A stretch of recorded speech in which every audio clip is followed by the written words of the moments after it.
This channel does not promote any violent, harmful, or illegal activities. All content provided by this channel is meant for an educational purpose only. দিবসে এইভাবে আপনি পুলিশের বাধা পেলেন, তারপরে আপনি এভাবে বাইক র্যালি করে নেতাজি ভবন আসতে হলো, এইভাবে কি আসার কথা ছিল? দেখুন, এইভাবে তো আসার কথাই ছিল না। আমি পুলিশকে বললাম যে দেখুন, আপনাদের যদি বিজেপির দলীয় পতাকায় অসুবিধা হয় আপনারা বলুন, আমরা কথা দিচ্ছি সমস্ত দলীয় পতাকা আমরা ভিতরে গুটিয়ে গাড়িতে রেখে দেব, শুধুমাত্র ভারতবর্ষের পতাকা নিয়ে আমরা এই তেরঙ্গা যাত্রা করব, আমরা পশ্চিমবঙ্গ দিবস পালন করব। পুলিশ তাতেও রাজি না, এটা চলতে দেওয়া যাবে না।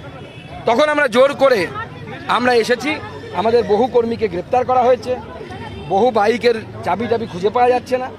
এবং এই যে অদ্ভুতভাবে দেখা যাচ্ছে পশ্চিমবঙ্গ পুলিশ এবং তৃণমূল কংগ্রেস দুজনেরই এসওপি এক, যেখানে আমাদের নেতারা যাচ্ছে, সে আমি যাই, বিরোধী দলনেতা যান বা অন্য কেউ যান, মহিলাদেরকে এগিয়ে দেওয়া হচ্ছে।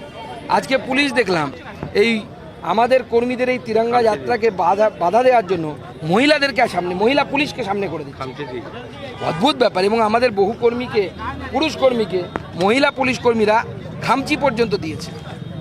আমরা তো অবাক হয়ে যাচ্ছি যে তৃণমূল এবং পুলিশের মধ্যে এত মিল, এত কোঅর্ডিনেশন করে কাজ করে, এত কোঅর্ডিনেশন মনে হয় পশ্চিমবঙ্গ পুলিশ আর কলকাতা পুলিশের মধ্যে নেই, যতটা কোঅর্ডিনেশন তৃণমূল কংগ্রেস আর পশ্চিমবঙ্গ পুলিশের মধ্যে, কলকাতা পুলিশের মধ্যে আছে। ধন্যবাদ। আপনি স্পিকারকে চিঠি দিয়েছেন? অবশ্যই চিঠি দিয়েছি। কালকে প্রিভিলেজের ব্রিচ হয়েছে, যেভাবে আক্রমণ হয়েছে এবং যেভাবে গালিগালাজ করা হয়েছে, আরে ভাবতে অবাক লাগছে যে তৃণমূল এই বাংলাটাকে কোন জায়গায় পৌঁছে দিল। এটা নেতাজি সুভাষচন্দ্র বসুর বাড়ির সামনে দাঁড়িয়ে আছি। আজকে যদি আমরা মনে করি বা ভাবি, কল্পনা করি যে নেতাজি সুভাষচন্দ্র বোস, রবীন্দ্রনাথ ঠাকুর এনারা জীবিত আছেন আর শুনছেন যে তৃণমূল কংগ্রেসের অল ইন্ডিয়া জেনারেল সেক্রেটারি সোনার পাথর বাটি অভিষেক বন্দ্যোপাধ্যায়ের সাথে দাঁড় করে ছবি তোলা একজন ব্যক্তি, তার নেতা, তার পার্টির নেতা, সে আমার মা সম্বন্ধে যে অসভ্য শব্দ ব্যবহার করছে, এটা শুনলে নেতাজি সুভাষচন্দ্র বোস বা রবীন্দ্রনাথ ঠাকুর কি ভাবতেন একবার আমাদের ভাবা দরকার। না, এটা আটকানোই হচ্ছে, আটকাবে। মুখ্যমন্ত্রী হাফ প্যান্ট মন্ত্রী বলছেন, অথচ তিনিও নিজে এক সময় সো কল্ড হাফ প্যান্ট মন্ত্রী ছিলেন। তার দলের হাফ ডজন হাফ প্যান্ট মন্ত্রী ছিল 2011 সালে। তো এটা নতুন কিছু নয়। সুকান্ত মজুমদারকে যেহেতু কোনোভাবে কালিমালিপ্ত করা যাচ্ছে না, দুর্নীতির অভিযোগ নেই, কিছু নেই, সেই জন্য কোনো না কোনোভাবে তাকে বাধা দিতে হবে। আমরা দেখলাম আপনি জোর করেই বাইকে চাপলেন। জোর করবো তো? যে পুলিশ বলে যে পুলিশ বলে যে আপনি জাতীয় পতাকা নিয়ে যেতে পারবেন না, বাংলাদেশের পুলিশ নাকি এটা, না পাকিস্তানের পুলিশ?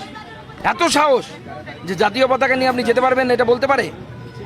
আমি তো বলেছি যে আমি বিজেপির পতাকা প্যাক করে সব গাড়িতে ঢুকিয়ে দেব, কোনো পতাকা ব্যবহৃত হবে না। আপনারা বলুন, ছেড়ে দিন। কোনো বাইক র্যালি নয়, যাত্রা হচ্ছে। বাইক র্যালি আবার কি? বাইক র্যালি যখন আমি বিজেপি জিন্দাবাদ বলবেন তখন বাইক র্যালি হয়, বা টিএমসি জিন্দাবাদ বলবেন তখন বাইক র্যালি হয়। হিস্টোরিক্যাল বেসিস কি, ঐতিহাসিক পটভূমি কি, সেটা তো বলুন বাংলার মানুষকে। কেন সেটা পশ্চিমবঙ্গ দিবস? পয়লা বৈশাখ আমাদের কালচারের সাথে জড়িত, আমরা পালন করি।